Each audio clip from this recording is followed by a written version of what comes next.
श्री भक्तमाल में भगवान श्री कृष्ण की लीला के सहचर ब्रजवासी गण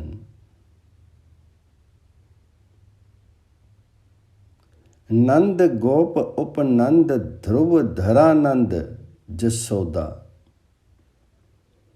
कीर्तिदा वृष भानु कुवारी सहचरी मनमोदा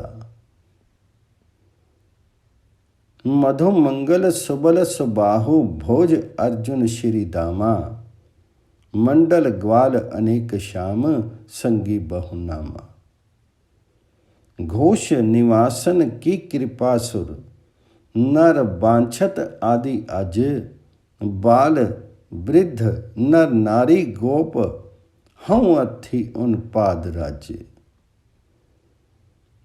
ब्रह्मादि सभी देव तथा ऋषि मुनि जिन ब्रज मंडल के निवासियों की कृपा को चाहते हैं, उन बालक वृद्ध स्त्री पुरुष सभी गोप ग्वालों की चरण रज को मैं अपने सिर पर चढ़ाना चाहता हूँ।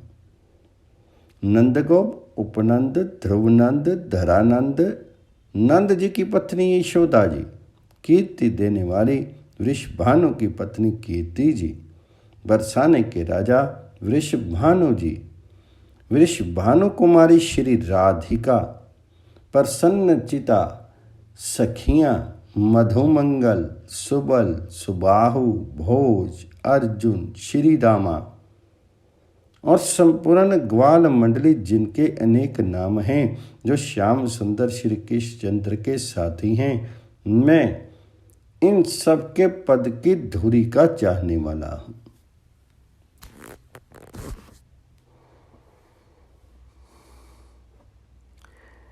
नंद पत्नी माता यशोदा। वसुश्रेष्ठ द्रोण ने पद्म योनि ब्रह्मा से ये प्रार्थना की, देव जब मैं पृथ्वी पर जन्म धारण करूं तो विश्वेश्वर स्वयं भगवान श्री हरि श्री कृष्ण चंद्र में मेरी परम भक्ति हो। इस प्रार्थना के समय द्रोण पत्नी धरा भी वहीं खड़ी थी। धरा ने मुख से कुछ नहीं कहा, पर उनके अणु अणु में यही अभिलाषा थी। मन ही मन धरा भी पद्म योनि से यही मांग रही थी। पद्म योनि ने कहा, तथास्तु ऐसा ही होगा। इसी वर के प्रताप से धरा ने ब्रज मंडल के एक सुमुख नामक गोप, एक उनकी पत्नी पाटला के कन्या के रूप में भारतवर्ष में जन्म धारण किया।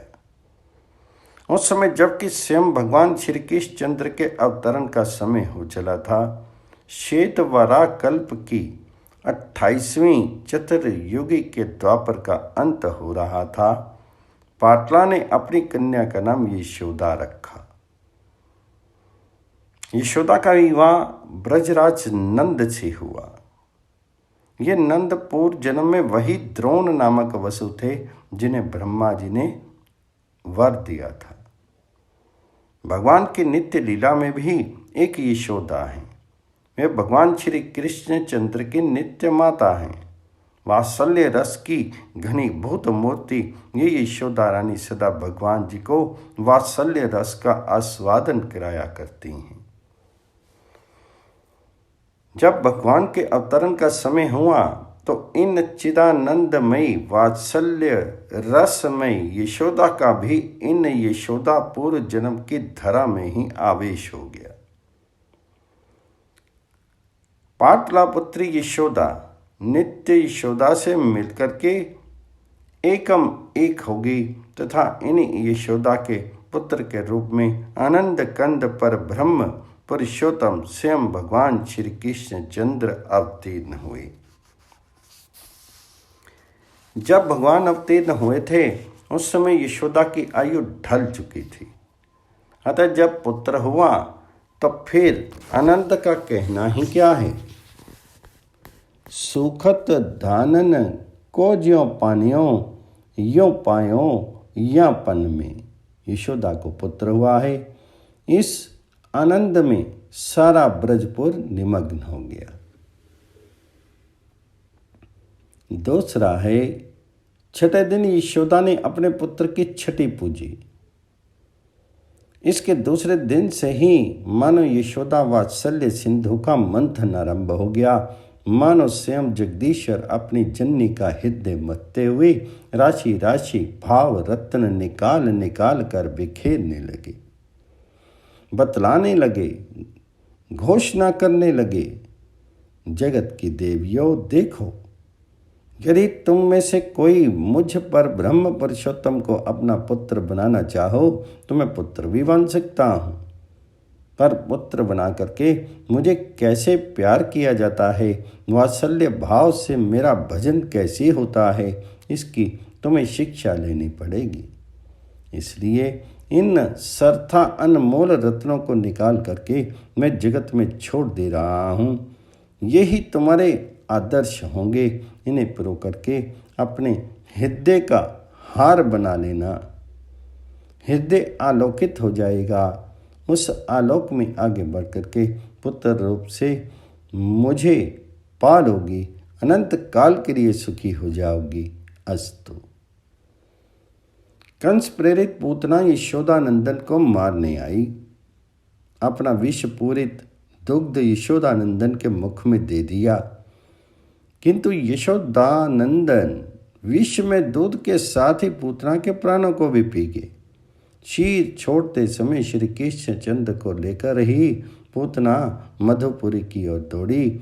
आहा, उस क्षण यशोदा के प्राण भी मानो पूतना के पीछे पीछे दौड़ चले। यशोदा के प्राण तभी लौटे, तभी उनमें जीवन का संचार हुआ जब पुत्र को ला करके गोप सुंदरियों ने उनके वक्षस्थल पर रखा। यशोदा ने स्नेहवश उस समय परमात्मा श्री कृष्ण पर गोपुच्छ फिरा करके उनकी मंगल कामना की। तीसरा है, क्रमशः यशोदानंदन बढ़ रहे थे एवं उसी क्रम से मैया का आनंद भी प्रतिशन्न बढ़ रहा था। यशोदा मैया पुत्र को देख देख कर फूली नहीं समाती थी। जसमती फूली फूली डोलती, अति आनंद रहत सगरो दिन, हंसी हंसी सब सो बोलती, मंगल गाय उठती अति रस, सो अपने मन को भायो, विकसित कहित देख ब्रज सुंदरी, कैसो लगत सुहायो। कभी पालने पर पुत्र को सुला करके आनंद में निमग्न होती रहती, पलना श्याम झुलावती जननी, अति अनुराग परस्पर गावती, प्रफुल्लित गमन होती नंद घरनी। उमंगी उमंगी प्रभु भुजा पसारत, हर्षी जसोमती अंकम भरनी, सूरदास प्रभु मुदित जसोदा, पूरन भई पुरातन करनी। इस प्रकार जननी का प्यार पाकर के श्री कृष्णचंद्र तो आज 81 दिन के हो गए, पर जननी को ऐसा लगता था मानो कुछ देर पहले ही मैंने अपने पुत्र का यह सलोना मुख देखा है। आज वे अपने पुत्र को एक विशाल शकट के नीचे पलने पर सुला आई थी। इसी समय कंस प्रेरित उत्कच नामक दैत्याया उस गाड़ी में प्रविष्ट हो गया। शकट को यशोदानंदन पर गिरा करके मैं उसको पीस डालना चाहता था, पर इससे पूर्व ही यशोदानंदन ने अपने पैर से शकट को उलट दिया, शक्टासुर के संस्मरण का अंत कर दिया।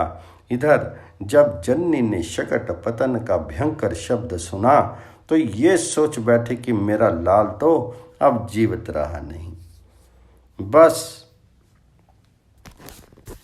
ढांड मार कर एक बार चित्कार कर उठी और फिर सत्ता प्राण शून्य सी होकर के गिर पड़ी। बड़ी कठिनता से गोप सुंदरियां उनकी मूर्छा तोड़ने में सफल हुई। उन्होंने आंखें खोल करके अपने पुत्र को देखा। देख करके रोती हुई ही अपने को धिक्कार देने लगी। हाय रे हाय, मेरा ये नीलमणि नवनीत से भी अधिक सुकोमल है, केवल 3 महीने का है और इसके निकट शकट हठात भूमि पर गिरकर टूट गया। ये बात सुनकर भी मेरे प्राण नहीं निकले। मैं उन्हीं प्राणों को लेकर के अभी तक जीवित हूँ। तो यही सत्य है कि मैं वज्र से भी अधिक कठोर हूँ। मैं कहलाने मात्र को माता हूँ। मेरे ऐसे मातृत्व को, मात्र वत्सलता को धिक्कार है। प्रसंग चौथा। यशोदा रानी कभी तो प्रार्थना करती, हे विधाता, मेरा वह दिन कब आएगा जब मैं अपने लाल को घुटरू चलते देखूंगी। दूध की दतुलियां देख करके मेरे नेत्र शीतल होंगे। इनकी तोतली बोली सुनकर के कानों में अमृत बहेगा। नंद घरनी आनंद भरी, सुत शाम खिलावे, कभी खुटरो वनी चल हिंगे, कहीं विधि मनावे। कभी दंतली द्वय दूध की देखो इस इन नैन ने, कभी कमल मुख बोल ही सुनिहो उन बैन ने। चुमती कर पग अदर भ्रू, लटकती लट चूमती, कहाँ बरनी सूरज करे, कहाँ पावे सोमती। तथा कभी श्री कृष्णचंद्र से ही निहोरा करने जाती। नानहरिया गोपाल लाल, तो बेगी बड़ो किन होही, एहि मुख मधुर बचन हसी, कैधो जन्नी कहे कब मोही। जन्नी का मनोरथ पूर्ण करते हुए क्रमशः श्री कृष्णचंद्र बोलने भी लगे, घुटरू भी चलने लगे और फिर खड़े होकर के भी चलने लगे। इतने में वर्ष पूर्ण हो गया। यशोदा रानी ने अपने पुत्र की प्रथम वर्षगांठ मनाई। इसी समय कंस ने तृणावर्त दैत्य को भेजा। वह आया और यशोदा के नीलमणि को उड़ा करके आकाश में चला गया। यशोदा मृतवत्सा गौ की भांति पृथ्वी पर गिर पड़ी। भुवि पतिता मृत वत्स का यथा गौ। इस बार जन्नी के जीवन की आशा किसी को नहीं थी, पर जब श्री कृष्णचंद्र तृणावर्त को चूर्ण विचूर्ण करके लौटे, गोपियां उन्हें दैत्य के छिन्न भिन्न शीर पर से उठा लाई तो तत्क्षण यशोदा के प्राण भी लौट आए। दैत्य के द्वारा अपहृत शिशु को पा करके महाप्रयाण में लीन होने पर भी यशोदा उसी क्षण वैसे ही चैतन्य हो गई जैसे वर्षा का जल पा करके इंद्र गोप अर्थात वीर बहुटी कीट की भांति जीवित हो जाती हैं। प्रसंग पांचवा। यशोदा एवं श्री कृष्णचंद्र में होड़ लगी रहती थी। यशोदा का वात्सल्य उमड़ता उसे देख करके उससे सौगुने परिमाण में श्री कृष्णचंद्र का लीला माधुर्य प्रकाशित होता। फिर इस लीला माधुर्य को देख करके सहस्त्र गुनी मात्रा में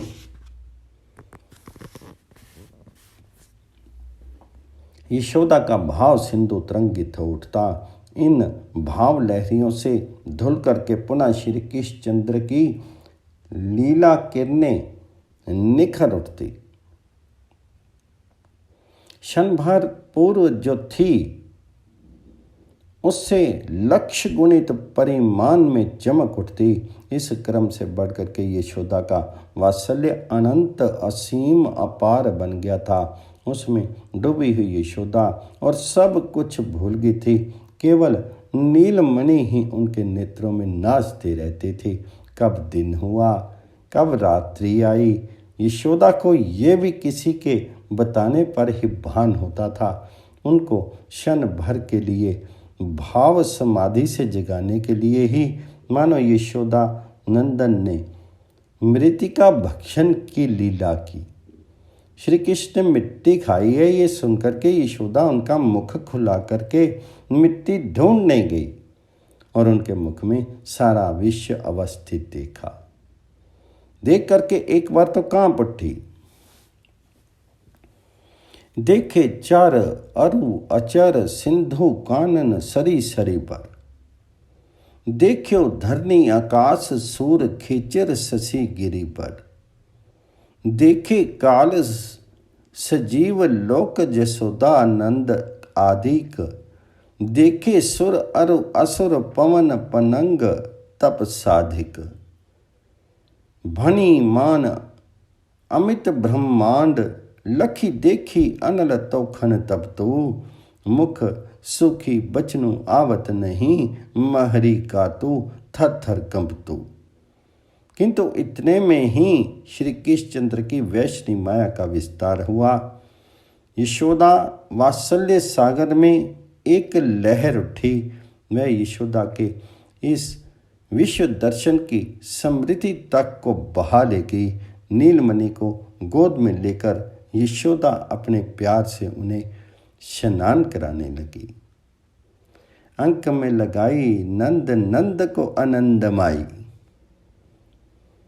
ज्ञान गूढ़ भूली गौ भयो सुपुत्र प्रेमाई। देखी बाल लाल को फंसी सो मोह फांस आई। शीस सूंघी चूमी चारू दूध दे ही अघाई। प्रसंग छठे में यशोदा भूली रहती थी, पर दिन तो पूरे होते ही थे।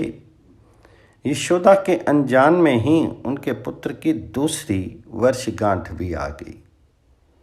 फिर देखते देखते ही उनके नीलमणि 2 वर्ष 2 महीने के हो गए। पर अब नीलमणि ऐसे इतने चंचल हो गए कि यशोदा को एक क्षण भी चैन नहीं। गोपियों के घर जा करके तो न जाने कितने दही के भांड फोड़ ही आया करते थे। एक दिन मैया का वह दही भांड भी फोड़ दिया जो उसके कुल में वर्षों से सुरक्षित चला आ रहा था। जननी ने डराने के उद्देश्य से श्री कृष्णचंद्र को ओखल में बांधा। सारा विश्व अनंत काल तक यशोदा की इस चेष्टा पर बलिहार जाएगा। जिन बांध्यो सुर असुर नागमुनि प्रबल करम की डोरी। सोई अविच्छिन्न ब्रह्म जसुमति हठी बांध्यो सकत न छोरी। इस बंधन को निमित्त बना करके यशोदा के नीलमणि ने 2 अर्जुन वृक्षों को जड़ से उखाड़ दिया। फिर तो ब्रजवासी यशोदानंदन की रक्षा के लिए अतिशय व्याकुल हो गए। पूतना से, शकट से, तृणाव्रत से, वृक्ष से इतनी बार तो नारायण ने नीलमणि को बचा लिया। अब आगे यहाँ इस गोकुल में तो एक क्षण भी नहीं रहना चाहिए। गोपों ने परामर्श करके निश्चय कर दिया, बस इसी क्षण वृंदावन चले जाना है। यही हुआ। यशोदा अपने नीलमणि को लेकर के वृंदावन चली आई। 7वें प्रसंग में वृंदावन आने के पश्चात श्री कृष्णचंद्र की अनेकों भुवन मोहिनी लीलाओं का प्रकाश हुआ। उन्हें गोप बालकों के मुख से सुन सुन करके तथा कुछ को अपनी आंखों से देख करके यशोदा कभी तो आनंद में निमग्न हो जाती और कभी पुत्र की रक्षा के लिए उनके प्राण व्याकुल हो उठते। श्री कृष्णचंद्र का 3रा वर्ष अभी पूरा नहीं हुआ था। फिर भी वे बछड़ा चराने वन में जाने लगे। वन में वत्सासुर, बकासुर आदि को मारा। जब इन घटनाओं का विवरण जननी सुनती थी तब पुत्र के अनिष्ट की आशंका से उनके प्राण छटपट करने लगते। 5वें वर्ष की शुक्ल पक्ष की अष्टमी से श्री कृष्णचंद्र का गोचारण आरंभ हुआ तथा इसी वर्ष ग्रीष्म के समय उनकी कालिया दमन लीला हुई। कालिया के बंधन में पुत्र को बंधा दे करके यशोदा की जो दशा हुई थी उसे चित्रित करने की क्षमता किसी में नहीं। 6ठे वर्ष में जैसी जैसी विविध मनोहारिणी गोष्ठ क्रीड़ा श्री कृष्णचंद्र ने की, उसे सुन सुन करके यशोदा को कितना सुख हुआ था, इसे भी वर्णन करने की शक्ति किसी में नहीं। 7वें वर्ष धेनुक वध की घटना हुई। 8वें वर्ष गोवर्धन धारण की लीला हुई। 9वें वर्ष में सुदर्शन का उद्धार हुआ। 10वें वर्ष अनेकों आनंदमय बाल क्रीड़ाएं हुई। 11वें वर्ष अरिष्ट वध हुआ। 12वें वर्ष के गौण फागुन मास की द्वादशी को केशी दैत्य उद्धार हुआ। इन अवसरों पर यशोदा के हृदय में हर्ष अथवा दुख की जो धाराएं फूट निकलती थी, उन समय यशोदा स्वयं तो डूबी जाती, सारे ब्रज को भी निमग्न कर देती थी। इस प्रकार 11 वर्ष 6 महीने यशोदा रानी के भवन को श्री कृष्ण चंद्र आलोकित करते रहे, किंतु अब यह आलोक मधुपुरी जाने वाला था। श्री कृष्णचंद्र को मधुपुरी ले जाने के लिए अक्रूर आ ही गए। वही फागुन द्वादशी की संध्या थी। अक्रूर ने आकर के यशोदा के हृदय पर मानो अति क्रूर वज्र गिरा दिया। सारी रात ब्रजेश्वर ब्रजरानी यशोदा को समझाते रहे, पर यशोदा किसी प्रकार भी सहमत नहीं हो रही थी। किसी हालत में पुत्र को कंस की रंगशाला दिखाने की अनुमति नहीं देती थी। आखिर योग माया ने माया का विस्तार किया। यशोदा भ्रांत हो गई। अनुमति तो उन्होंने फिर भी नहीं दी, पर अब तक जो विरोध कर रही थी वह न करके आंसू ढालने लगी। विदा होते समय यशोदा रानी की जो करुण दशा थी, उसे देख करके कौन नहीं रो पड़ा। व्यग्र हुई यशोदा यात्रा के समय करने योग्य मंगल कार्य भी नहीं कर रही थी। इतनी भ्रांत हो गई है कि अपने वात्सल्य के उपयुक्त पुत्र को कोई राह खर्च तक नहीं दे रही है, कोई पाथे नहीं दे पा रही है, देना भूल गई है। श्री कृष्णचंद्र को हृदय से लगा करके निरंतर रो रही है। उनके अजस्त्र अश्रु प्रवाह से भूमि पंकिल हो रही है। रथ श्री कृष्णचंद्र को लेकर के चल पड़ा। रथ चक्रों पहियों के चिन्ह भूमि पर अंकित होने लगे, मानो धरा रूपणी यशोदा के छिदे हुए हृदय को पृथ्वी देवी व्यक्त कर रही थी। 8वें प्रसंग में श्री कृष्णचंद्र के विरह में जननी यशोदा की क्या दशा हुई, इसे यथार्थ वर्णन करने की सामर्थ्य सरस्वती में भी नहीं। यशोदा मैया वास्तव में विक्षिप्त हो गई। जहाँ श्री कृष्णचंद्र रथ पर बैठे थे, वहाँ प्रतिदिन चली आती। उन्हें दिखता अभी अभी मेरे नीलमणि को अक्रूर लिए जा रहे हैं। वे चित्कार कर उठती, अरे क्या व्रज में कोई नहीं जो मेरे जाते हुए नीलमणि को रोक ले, पकड़ ले। वह देखो रथ बढ़ा जा रहा है, मेरे प्राण लिए जा रहा है, मैं दौड़ नहीं पा रही हूँ, कोई दौड़कर मेरे नीलमणि को पकड़ लो, भैया पकड़ लो।